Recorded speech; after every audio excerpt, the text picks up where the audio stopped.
and welcome to the final open session of MUCON 2023. Today, we are here to talk about the Global Asian Network. From Korea to India, Asia is massive. And now more than ever, markets within Asia are really starting to appreciate each other's cultures, from products to especially entertainment and of course food. And thanks to mass immigration that started a few decades ago, we are finding significant Asian populations living all over the world. So today, we have invited Suzy Ryoo from Venice Music in America, Taeko Saito from Empire in Japan, and Wenona from Live Nation in Australia to talk to us about the culture and consumption trends of global Asian communities, as well as how to discover global Asian opportunities and connect, find, and build relationships with the key players across the market who can help you grow your careers. I'll make sure I leave some time at the end for any audience questions, so please feel free to jot them down in the meantime, and we'll have our panelists address them later. Suzy, the Asian American community, often referred to as AAPI, is massive, and it's also incredibly connected, I noticed. Can you please share with us a little bit more about this community, from where in the US they are mostly based and a few of their characteristics or traits? Yes, thank you for having me, Priya and Koka and MUCON. My name is Suzy Ryoo. I am from Los Angeles, California, but I'm actually a Korean-born American and immigrated with my family 30 years ago to America. So have been following the rise of Korean music as a consumer and a fan for the past 30 years. So it's really incredible to be here. And as a fan of music, I did not know that I would be working in music and start a company in music and have an opportunity to build a global business. And watching the Asian American experience as a person and a professional over the past 10 years has been fascinating in Los Angeles, where the immigrant diaspora populations from Los Angeles to New York to Atlanta to the Bay Area and Michigan, all places have pockets of intense and diverse communities that really have built around the immigrant international airports and building around families. And so what this has caused over the past 30 years is there to be touring markets for global musicians, and then more recently, breaking the bamboo ceiling of Asian American artists who maybe for 20 years have been recommended by their parents and their families to pursue prestigious career paths in finance and accounting and business, to actually pursue their creative passions. And we have a plethora of Asian American artists that are building and rising, and also those immigrant populations and young people welcoming artists of all shapes and sizes and ethnic backgrounds, almost as a melting pot of a diaspora. So there are Asian Australian artists, Asian British artists traveling to the States and finding 15 markets where they can sell 500, 1,000, 2,000 tickets at a time, and building brick by brick, even if America is a new home market for them. And to kind of close the conversation, Venice Music we launched 2.5 years ago, and at that time, Asian culture and Asian American culture was having such a rise, with both Crazy Rich Asians 5 years ago and Oscar-winning Parasite, and now the Emmy-nominated Beef, the television show. And so there is a real energy and a passion around Asian American identity at the moment, and embracing Asian global culture. And so Venice, 2.5 years ago we got started, and we work with a brilliant Vietnamese American artist from the Bay Area called Thuy, and have seen both from internet internet communities and just music communities, an incredible rabid fandom that has popped up Southeast Asia, Europe, America, all over the world, where there were not artists from the diaspora immigrant markets that look like Twee that have seen this rise, but we're showing that it is possible, that there is a big business to be built beyond the realm of K-pop. That's really inspiring, actually, and I didn't actually realize myself how many markets were really viable touring markets in the US. So what are some of the consumption habits of these communities? Like, how do they discover great new music, whether it's predominantly, I guess, Asian music or any new music? I think maybe 5-10 years ago, the attention and the interest was around more of a mass market. But as TikTok, as Instagram, as the pandemic happened, and as some of these themes in film and TV were rising, identity is an increasingly important topic, and being proud of the identity. Something also to mention was that the Stop AAPI Hate. During the COVID pandemic, with where the conversation around where COVID got started happened, there became a pretty intense movement against Asians. A lot of hatred, a lot of racism, a lot of attacks. And what that enabled is an army of Asians and Asian Americans and allies. Just cannot forget to talk about the allies who also saw that, placing bias against an entire generalization of a culture was not okay after all the history that we've experienced. And so I think that identity and that pride and wanting to share and purchase and consume music and entertainment from Asians and Asian Americans really rose. And there's actually a Nielsen study, Nielsen 360, I believe it's called, where Asian Americans, as a fastest rising migrant population in the United States, actually hold the biggest wallet of ticket purchases. Wow. And so it's an important market to consider. That's amazing, and it's so tragic that something like that happened, but it's so inspiring to see that the community was able to turn it around and make something so powerfully good out of it as well. Thank you for sharing that. Taeko, we see music moving all around Asia as well for the very first time in recent years, with artists from Thailand, Cambodia, Japan, Korea, all over the region starting to collaborate. What are some of the benefits of this behavior? Well, so a little bit about myself. My name is Taeko Saito. I work for Empire, which is a US-based label, distribution and publishing company. But we've started opening up in Asia, and I myself is based in Tokyo. And as Priya mentioned, a lot of artists in Asia have started to collaborate with each other. Specifically, we see the movement in the hip-hop community. Traditionally, hip-hop is a genre that lends itself for a lot of collaborations, whether it's with producers or with other artists being on features. And, for example, Oji Bobby with Vanda, Oji Bobby being from Thailand, and then Vanda, who's from Cambodia, they're collaborating and hit each other to markets and generated multi-million views on YouTube.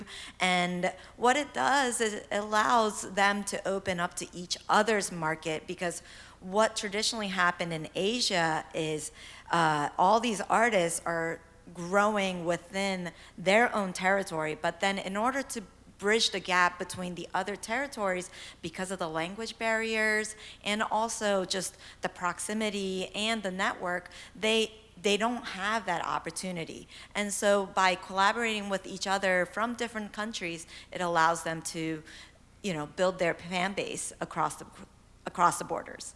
I love that. It seems like a much easier way to reach new audiences in different markets without having to really invest in hiring teams necessarily of your own in those markets. Absolutely, and there's so many words and languages that are slightly similar. So, specifically that song is called Bong, and Bong means boss in Cambodian, and right. So, I feel like like kind of a word, a slang to kind of say like upper person. And so I think it kind of allows people to kind of hear something similar in their own language, but then also kind of get to know a new language as well. So yeah, there's a lot of exciting collaborations happening for sure. How fun. And you personally have worked with artists who have done such collaborations. So what is some of the advice you can give to artists or their teams on how they can start this process and be part of this trend? You know, I think it is learning about each other's communities, also understanding the culture, listening to the music is definitely important. It's not always about the numbers.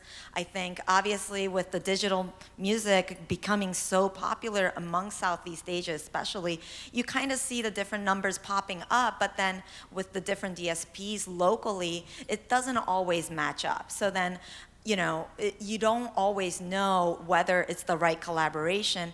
And I think it is doing the research and the due diligence to get to know the artist and also building that relationship personally. So then the connection is more authentic.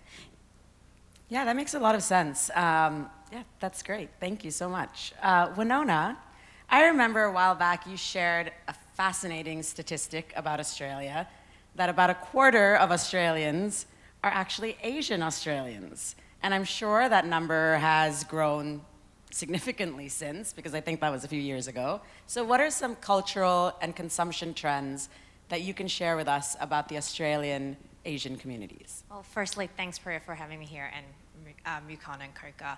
A little bit about myself. I'm Wenona. I'm from Live Nation, Australasia. I'm a promoter for the Australian New Zealand markets, looking after specifically more Asian pop or Asian talent. Yeah, I'm impressed you've remembered that, Priya. It's a really impressive statistic, honestly, because I mean, watching Australian media, watching Australian news, you wouldn't really get that impression. No, and what's an even more amazing stat is I'm from Melbourne. In the city of Melbourne alone, at the last census pre-COVID, 30% of the population in the city of Melbourne alone are actually identify as Asian. A lot of that is local Asian Australians, but also the international student population. I think it's a very interesting question because on one hand, there are so many different Asian cultures in Australia. It's probably not fair to lump them up as one group. At the same time, there's a lot of overlapping interests.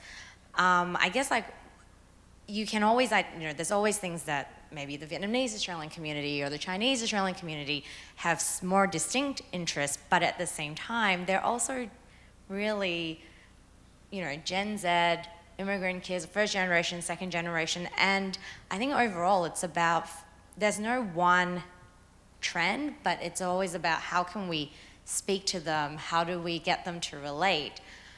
For example, something that came to mind when you asked that question, I don't know how many people are familiar with subtle Asian traits. It's actually a group of Asian kids from Melbourne who started that group. And I had no idea. That's so interesting. It's a Facebook community. Yeah, a Facebook community where they're sharing memes. It started as a meme sharing thing, but really became a platform or group where people were sharing stories about their upbringing as an Asian kid or aspirations. And from that, you start to hear more distinct stories about each of these different subgroups, but everyone can relate to that. So I guess in short, there's no one homogenous Asian Australian culture. It's a very exciting, diverse group. Well, it's great to hear. And there are certain platforms, though, I feel like in Australia that are supporting Asian content more than others. Are there any things that you can think of, or like, I think you mentioned before, like Weibo, for example, like platforms that are actually used predominantly in Asia that the Asian communities within Australia are also engaging with? We have a very significant international student audience. International education is in our top 3 export industries in Australia. So we do see a large international Chinese student audience. WeChat, Weibo, Little Red Book are all predominant platforms that they use. We did a survey in 2019 and 60% of the students said that they never engage in Australian media, and 88% of them say that they engage solely online. We asked the remainder 12%, what about WeChat? And they were like, oh, that's not online, that's just the way of life. But I guess the biggest thing is they are all communicating with each other in Australia. They're sharing Australian news on these apps. I mean, we're seeing more people engaging on Instagram, but for that particular audience, they are specifically on those platforms. And for a lot of our tours that we do, when we know that we want to reach that certain demographic, we spend a lot of time investing in those platforms, speaking to that audience, making sure that we're tailoring our message to reach them. It's no longer using those platforms doesn't mean that it's reaching an overseas audience. It's definitely in Australia. Wonderful. And Suzy, you had mentioned, the recent success of Asian Americans in mass media with, awards and appearing on the charts and radio and places where you wouldn't have seen that necessarily about 5 years ago. And obviously, that didn't happen overnight, and it didn't happen by chance. There were a lot of players and initiatives happening behind the scenes for years that kind of led up to these opportunities. So can you share with us some of the bigger communities or initiatives that exist in the US that have helped kind of build and fuel this growth? Absolutely. It has taken a lot of intentional community building and strategy to be able to make the market for Asian American excellence. And a lot of the inspiration has actually come from the Black community. And if you think about media and representation and how dominant Black culture really is in the United States, music, fashion, sports, it's been a wonderful case study of Asian Americans following the path of the unity and solidarity of the Black community. And so about 5 years ago, coming off of informal gatherings from executives in advertising, in music, in media, in television and film, and really in tech as well, because we see a lot of very successful Asian and Asian immigrant founders of technology companies that have gone from zero to billion-dollar market caps in the United States. A lot of success if you look at the tech company CEOs, the Satya of Microsoft, the Stanley of DoorDash, massive companies that have, and leaders that have gathered to say, previously, Asian American subcultures, whether it was the Taiwanese population, the Chinese mainland population, the Korean, Japanese, Indian, South Asian populations have been somewhat divided. And therefore, it has been actually hard for advertisers and multicultural marketing companies to fight for and negotiate for budgets to appeal to this growing demographic. And so there was definitely a contingent that came together and said, let's unite these subcultures and recognize that the power of our dollar is stronger together. And so I think Priya, the community and the group that you're alluding to that we've both been a part of is called Gold House. And Gold House, 5 years ago, as Crazy Rich Asians was in development, greenlit by a Jewish executive, Warner Brothers Pictures, called Greg Silverman. He greenlit, John Chu, the director, to make Crazy Rich Asians, which is a really global Asian story. The group called Gold House came together and bought out movie theaters so that the first weekend box office numbers would be very strong to demand the success, or to demonstrate the demand and the success of the film. So Gold House is a nonprofit that has started in film and music and entertainment, but they have branched out to really be able to bring community together. So even the artist that I mentioned that we work with at Venice, called Twee, she was one of the Gold House Futures 3 of a year selected artists that received support and community from Gold House. And in addition, companies like Spotify, obviously the playlisting ecosystem in music is so important.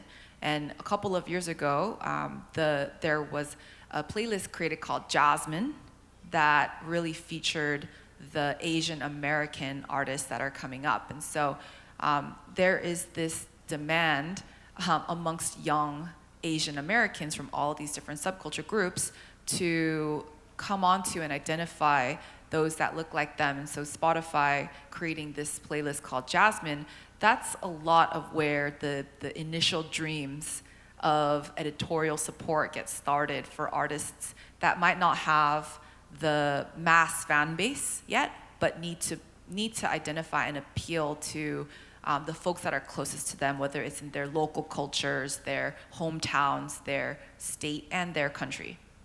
Yeah, it's interesting you mentioned that, because when I went to the Gold House event in Los Angeles, I was so impressed by the number of senior executives at major global companies who are Asian.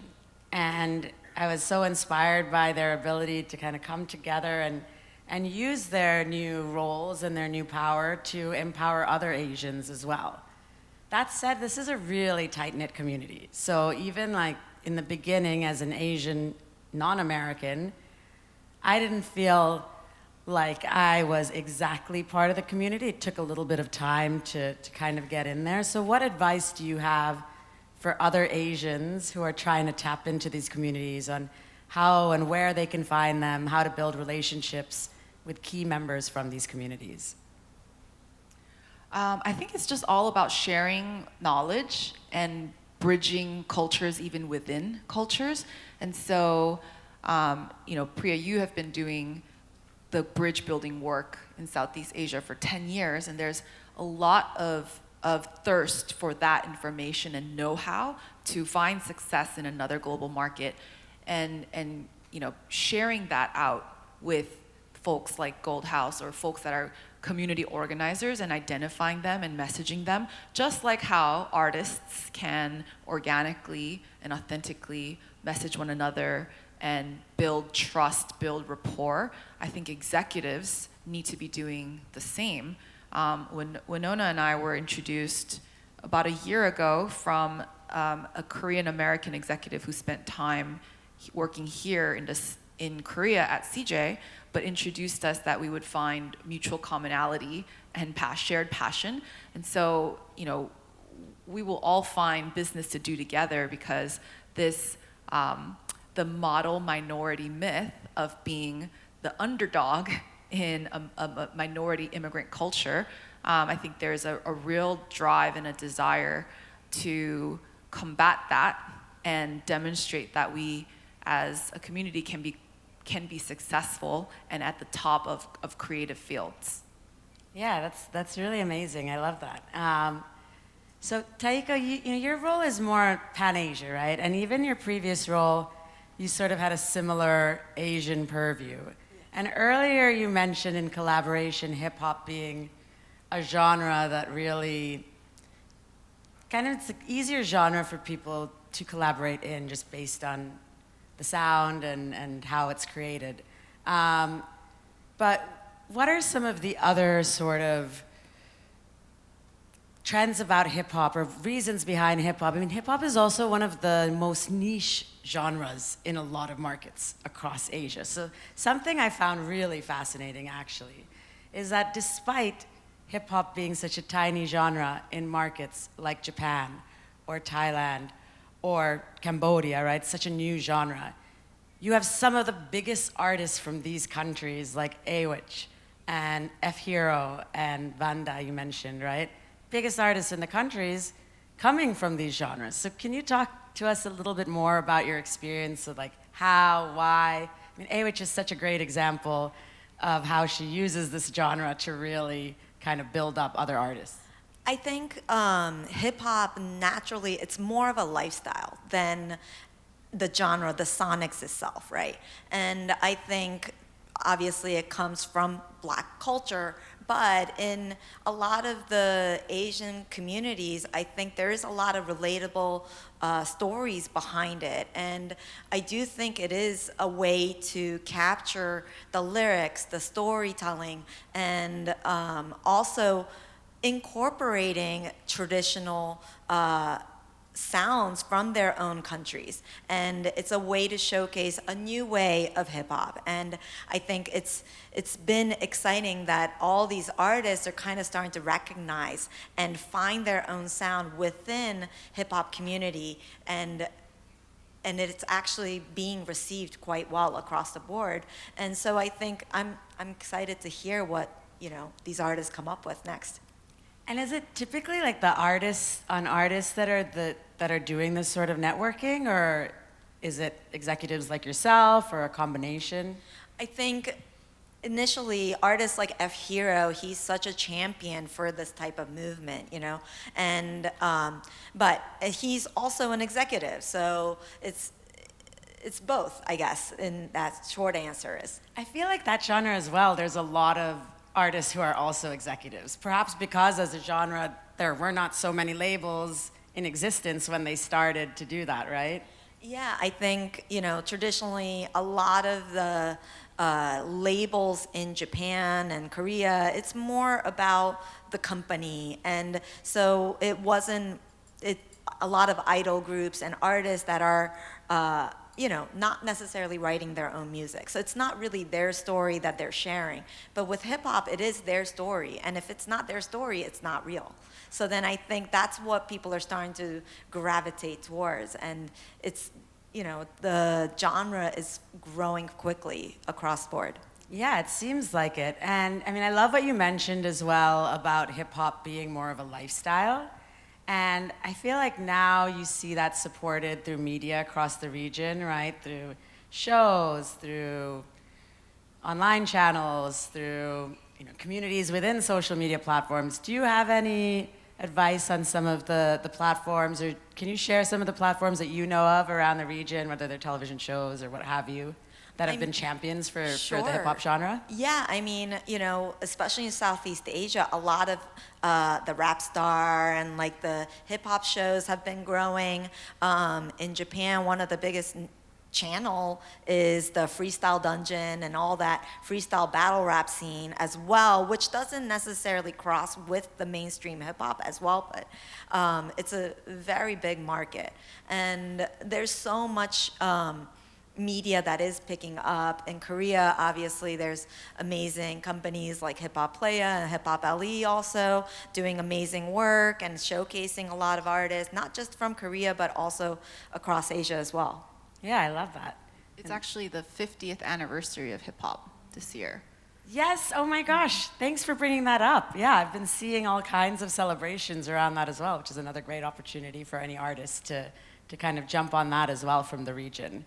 Although definitely not 50 years in Asia of hip hop, but that's a really cool fact. Wenona, you had mentioned as well that in Australia, the Asian communities are not necessarily as connected as they have become in the US.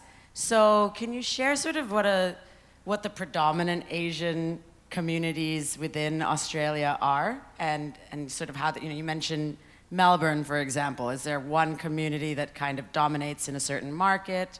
I don't think there is one certain community that dominates over another. Funny, we were having a chat earlier before, and I was saying that I actually find that the Asian Australian community, to a degree, is quite strong in terms of its diversity. I don't know if it's, because of the history, but I noticed as someone who immigrated from Singapore to Australia, I probably have a wider, diverse Asian group of friends in Australia. Sorry, what was your question? Oh, just about like the different communities, where they might be based, and like, so for example, in Melbourne, there's like a strong Vietnamese community, right? I think it's pretty proportionate to the rest of the country. What I will say, though, that's probably more of an interest from a touring perspective is recently we just did a bit of a data scrape, and historically, Sydney is always known as the main Asian population area.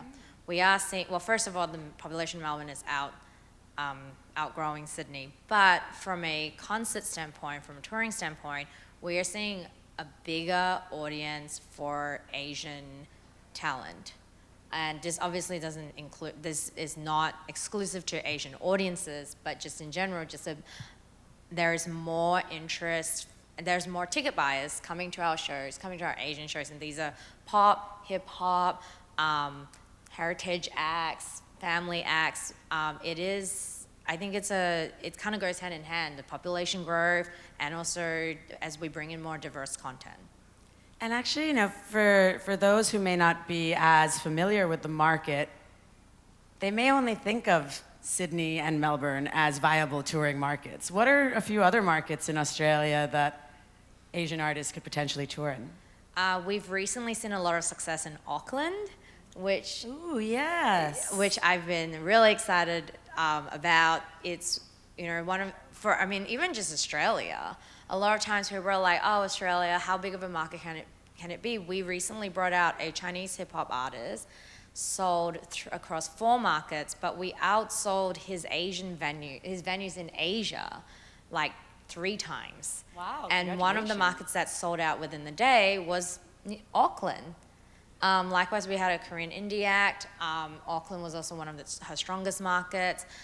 It's really about doing a lot of it's building that audience, understanding the artists, making sure that you pick the right venues, you pick the right cities for them. I also think that given how large Australia is, there is obviously other markets that we'd love to explore. It's just finding the right act and making sure we build those shows with them. Amazing. And the other cool thing about Australia, actually, before I ask this next question, is that I feel like from the Asian community in Australia, it's much easier to kind of cross over to the non-Asian community in Australia. Do you find that there is a sort of like organic way for that to happen, or are you finding like most of the tours, at what point in an artist's career, at what size venue in an artist's career do you feel like they've kind of extended beyond the Asian community? I don't think it's the size. I don't think it's exclusive to the size of the tour or the size of the venues. A lot of times it's all about being able to relate to the artist, to the song, but also, you know, I find that a lot of our tours that have Asian talent or trying to target a more specific Asian demographic, we have to think about a lot of things with the audience. For example, I try to book venues in the city where if it's a predominantly international student audience, try to program venues in the city, in Chinatown. It's easy for them to get to. At the same time, when we're trying to reach that wider audience, we're trying to get them booked. We get them interview opportunities with our mainstream news channel, not an international Chinese act, but we recently had a Thai artist, and he's a Kiwi Thai. So we did a big story about welcoming him back to his market, I guess. And he did have a predominantly Asian audience. What we did was we organized an interview with him in one of our main news channels, and this is my favorite story.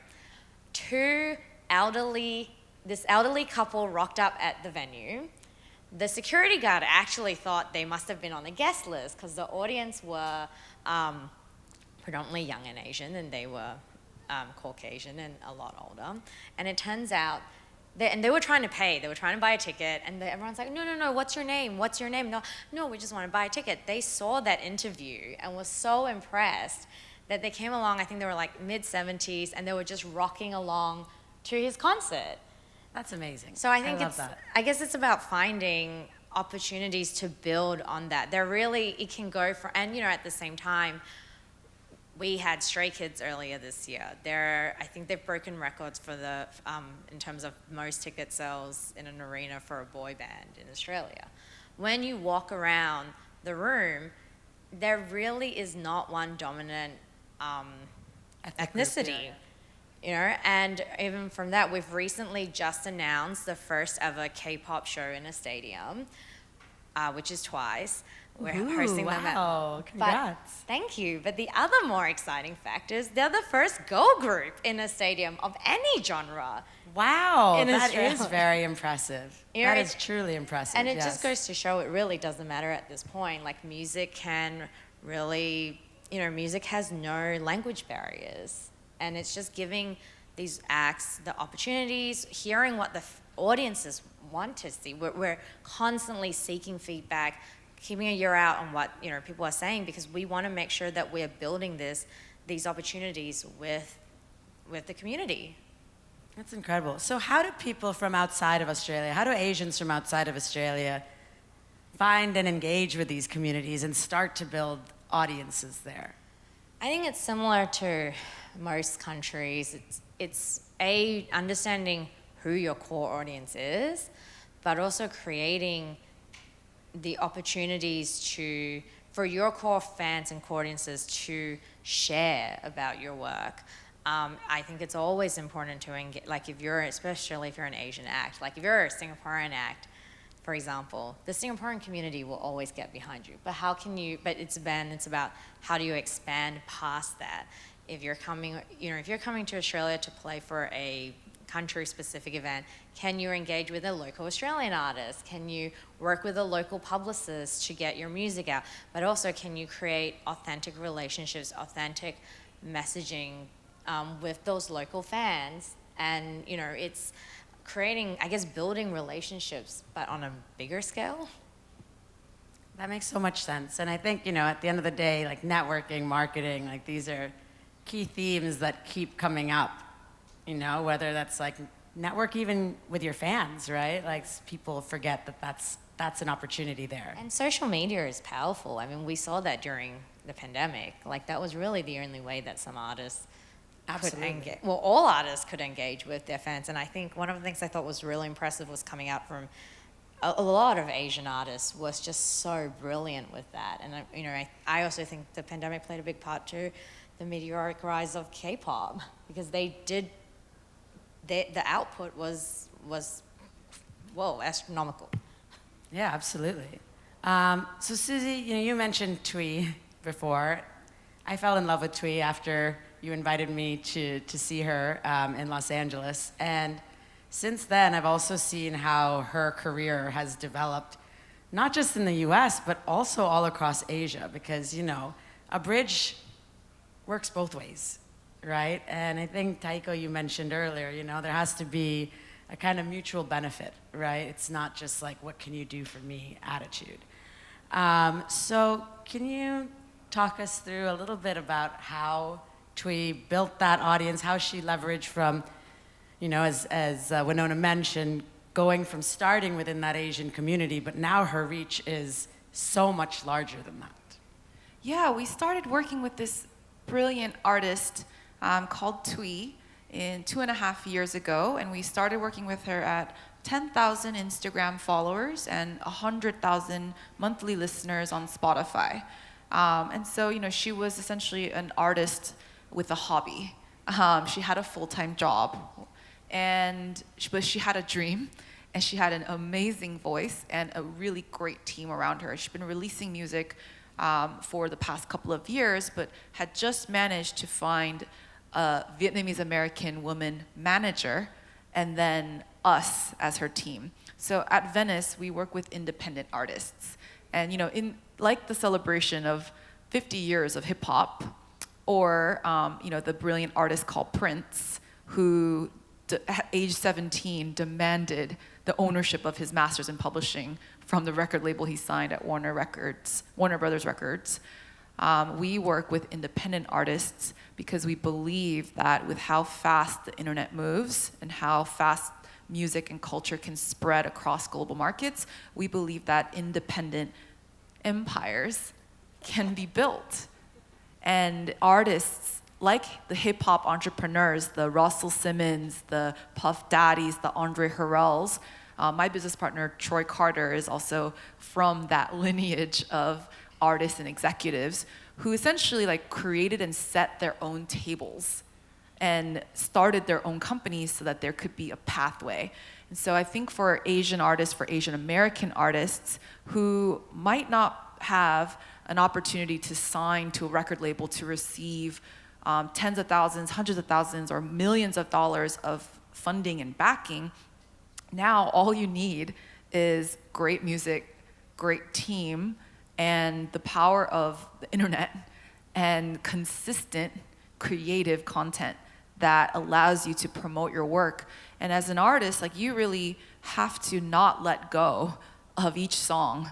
You have to create, dozens and hundreds of pieces of interesting visual content that can create diverse and dynamic narratives of what that music means and why you are the person to be sharing that music, that the audience and fans can create a relationship and a reason for them to pay attention. And Twee has just been a brilliant example. When we started working with Twee, she did not know that she wanted to release an EP. And in releasing singles and in exploring her Asian identity as an artist, because she's an R&B pop artist, we put out a project called I Hope You See This. And there's something really meaningful about I Hope You See This, because she realized that through her music, she was making and singing and she was making and sharing the music that she wished someone younger that looked like her would see as well. And that authenticity and that tone and that talent, it carried globally. So her first markets that we saw massive adoption and love and loyalty were from Indonesia, Philippines, Thailand, Vietnam, South Korea. And in building that story and that narrative, the album and the song, the single that she released called Girls Like Me Don't Cry, which is also another vulnerable narrative that, as women, we have to be strong.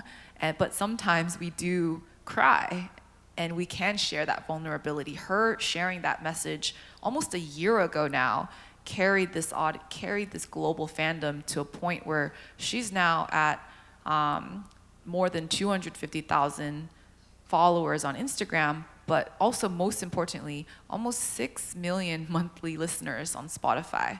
Oh my gosh. And so that is an exponential curve, and we can really map that back to the narrative storytelling that she's been doing with each piece of visual content that essentially has not required massive funding. It's just really been an earnest team and music and narrative that carries through. One more story that I'll share is, we were looking for the right collaboration, the right international feature. Would it be from a South Korean artist? Would it be from an artist in Singapore?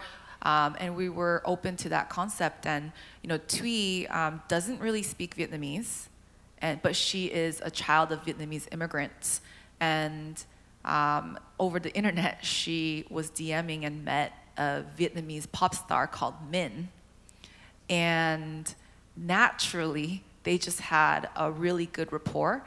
And Min decided to hop on the remix of Girls Like Me Don't Cry. So there is a Vietnamese language feature of this song that really made Twee, a Vietnamese American immigrant, a known entity in her homeland, motherland culture market.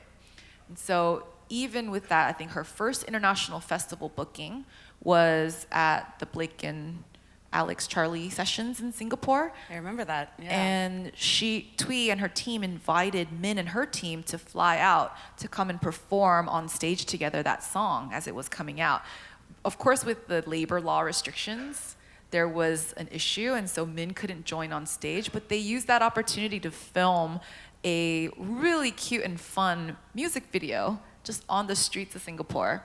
And so that just carried through visually and created just a wonderful, wonderful story. So, I think one takeaway that I'd like to leave this panel with and this audience is that because of Instagram, TikTok, Facebook, the streaming platforms, YouTube, and all the opportunity for visual content that isn't expensive, that is consistent and creative and dynamic, independence is really an option out there. Like self-releasing, self-publishing, self-distributing is really an option for young artists that may need to create their own tables to set, where they won't have the backing of a company or an executive or another artist that wants to sign them and take their rights.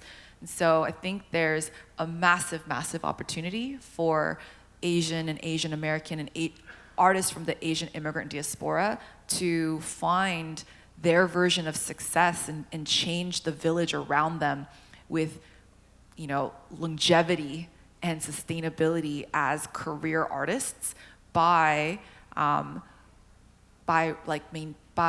having a relentless vision and control around what they release. So similar to the hip hop community, where the artists became the entrepreneurs, I really believe that with the Asian community, there's an opportunity to set a path and stick to that path and create our own entire lane. Firstly, congratulations. That is some remarkable growth that you all managed to achieve together. Also, just to add to that, there's also this underlying work ethic. Because I was watching Thuy, and her schedule was packed when she was in Singapore. She took that opportunity to go to every radio station, meet with every local artist that she could meet with. And I feel like that's really, really important to mention as well, right? And I think that's also something that makes me proud to be Asian, is having that sort of really, really strong work ethic as well, which is required, especially for independent artists who have to do it themselves. Absolutely, and if we're all in the music industry and we know what it takes, and we are working hard as executives on behalf of our clients that are artists, and we know what it requires from an artist as well.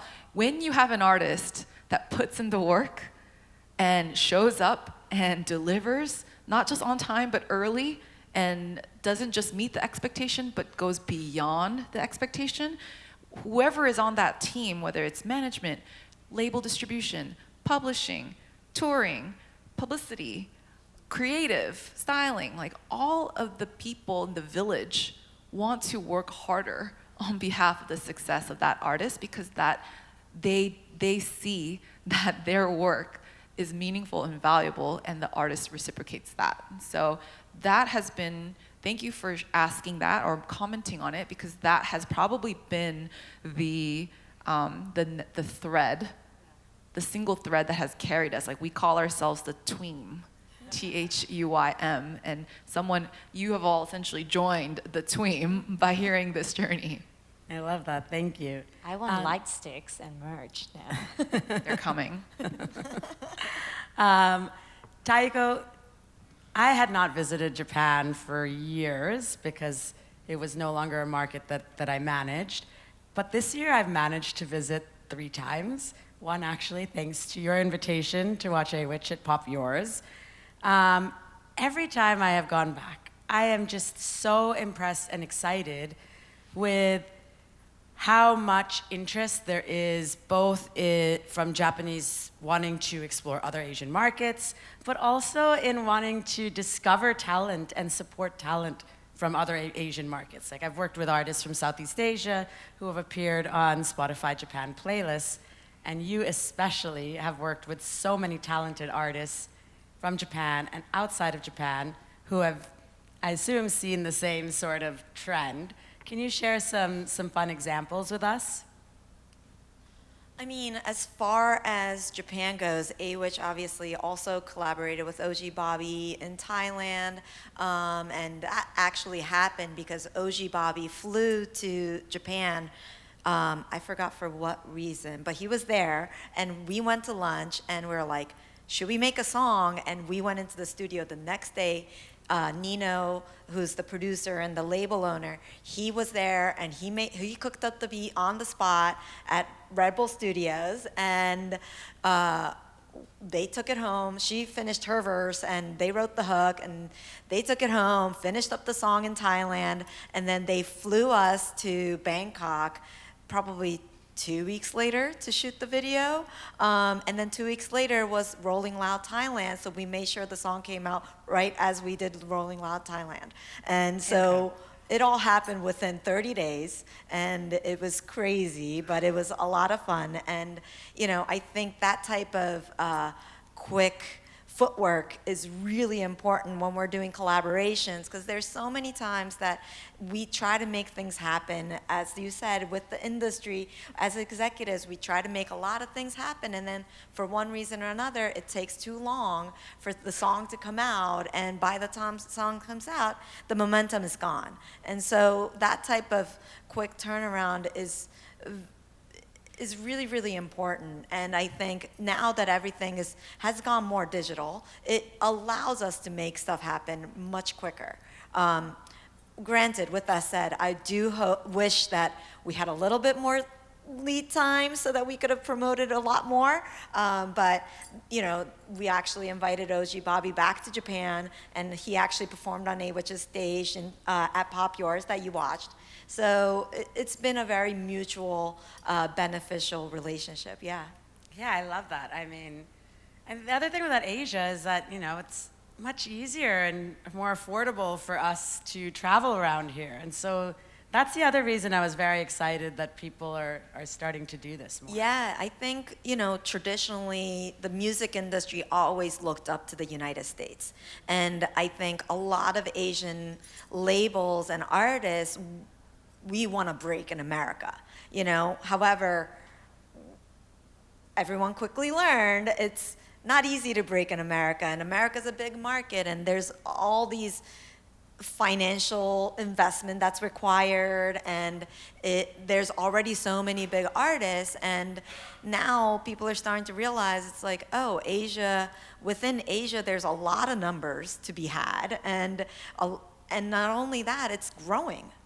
And so the fact that it's growing, it's better to invest more time in Asia and build that fan base, and maybe as we grow Asia, maybe rest of the world will catch up. And actually with K-pop too, US was the last market for K-pop to break.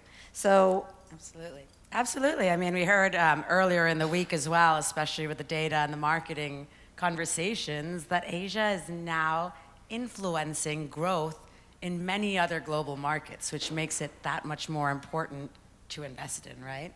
Also, I think, yes, we see writing camps and production happening like live and in real life, but I think with COVID and the pandemic and us being stuck inside for a few years, artists figuring out how to become producers themselves, or figuring out how to send each other beats and actually finish songs entirely digitally across oceans is possible. Like we released a song, a comeback song for a Filipino-American producer called Sean Wasabi, who found a lot of viral YouTube fame over the past 10 years.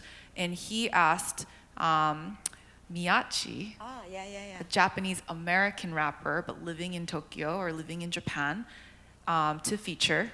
And he asked Wolf Tyler, who's a half-black, half-Korean pop, R&B, K-pop inspired artist living in New York and in LA.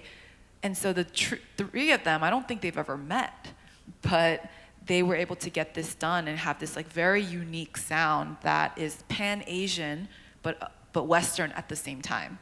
Wow, I want to check that out. Please send me the song is called Trigger Warning. Thank you for that. Wenona, again, congratulations on Twice, and it's so exciting to see actually artists of every genre and size and level starting to tour in Australia. That said, I'm sure that there are a lot of challenges, right? When you're working with a lot of different cultures who have maybe different production styles or working styles. Can you please share with us some of the challenges you faced in working with artists of different cultures, and more importantly, how you overcame those challenges and advice you have for people who are trying to work with other cultures? I think that's gonna be a challenge regardless of what culture or which country you're from. I think it's all what I've learned a lot, and especially in this last year where we've broken a lot of records with these big acts, is that it's really important to come on both sides, come to the table with an openness in understanding that every country tours differently. Every venue has their own nuances. Every country has their own laws. And I find that it's not, obviously there's a linguistic barrier, but there's also a cultural barrier. And just taking the time to help people unlock or understand why things need to be done a certain way. Obviously, for markets like Australia, where we are just starting to see, well, not just, but we're seeing a lot more Asian talent come through, we think it's really, touring, look, having great stagecraft and touring, super important. But what's also really crucial is taking the time to build your audiences or build your networks in Australia and New Zealand before you come. If you know that you have a new release, hire a local publicist or build a local team that can help to promote that, to distribute, to do all of that, because by the time we start looking at touring, it's just an added asset. It's, or even take some time to, ask questions, meet with other people from those markets, because those, you never know, but a lot of the information you learn is going to be really valuable. And this is an ongoing, issue that we're always going to have. And it does take both sides to kind of go, all right, I don't know everything, but I want to learn, and how can we level up and do better next time? Yeah, that's such a great point about having local teams, because those teams can actually help be those cultural guides as well, right? And help prepare you for what to expect. Because I think preparation is so key and can avoid so many of these issues, right? And clear communication, honest communication.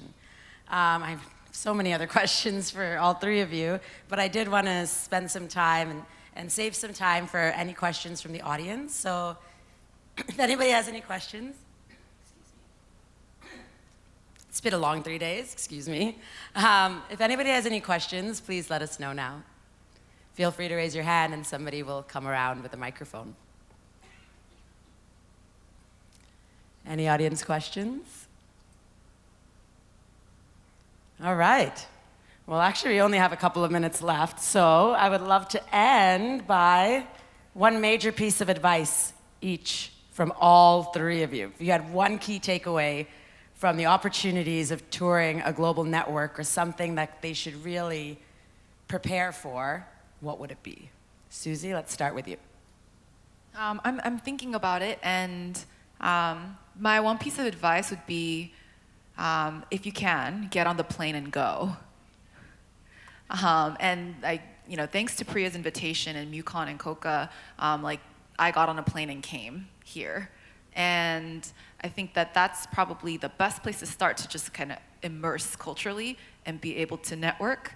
I overheard Wenona saying that she's going to be coming out to South by, and getting on a plane and going and kind of building those connections live and in real life, I think is just massively important, and can create the level of nuance and understanding that's needed. And so that would be my advice: get on the plane and go. I love that. I mean, after all, a network is built by networking, right?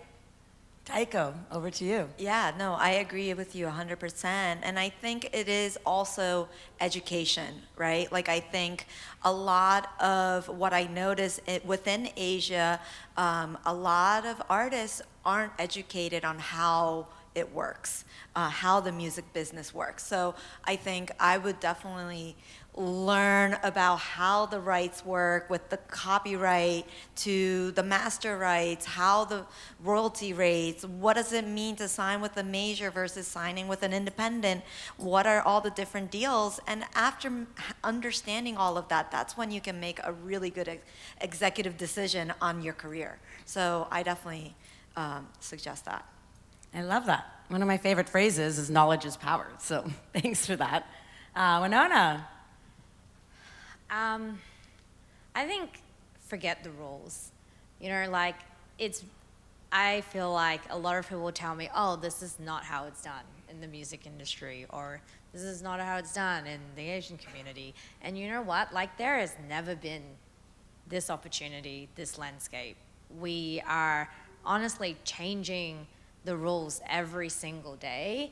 When someone says to me, this can't be done, that honestly makes me more annoyed, and I'm like, no, that's not possible. We're gonna find a way around it. And I face this every day. I'm sure all of you do. And also, I mean, how amazing is this that we're on a panel that's 100% female? Most conferences don't even curate that. We're lucky if we get one. So thanks, Priya. Yeah, my pleasure. But yeah, I think constantly break the rules, challenge the norms, set the new standards. Yeah, I love that. I mean, pushing boundaries. That's so great. Well, with that, I just want to thank all three of you very much for taking the time, jumping on that plane, and heading down here to join us. I hope everybody thoroughly enjoyed that and set the groundwork for our next workshop, which will be in about 20 minutes after you have a little break, go get a tea, go do some networking. And we will dive into global touring opportunities, learning more about an agent's role as well as opportunities in India and Vietnam. Thank you, everyone. Thank you.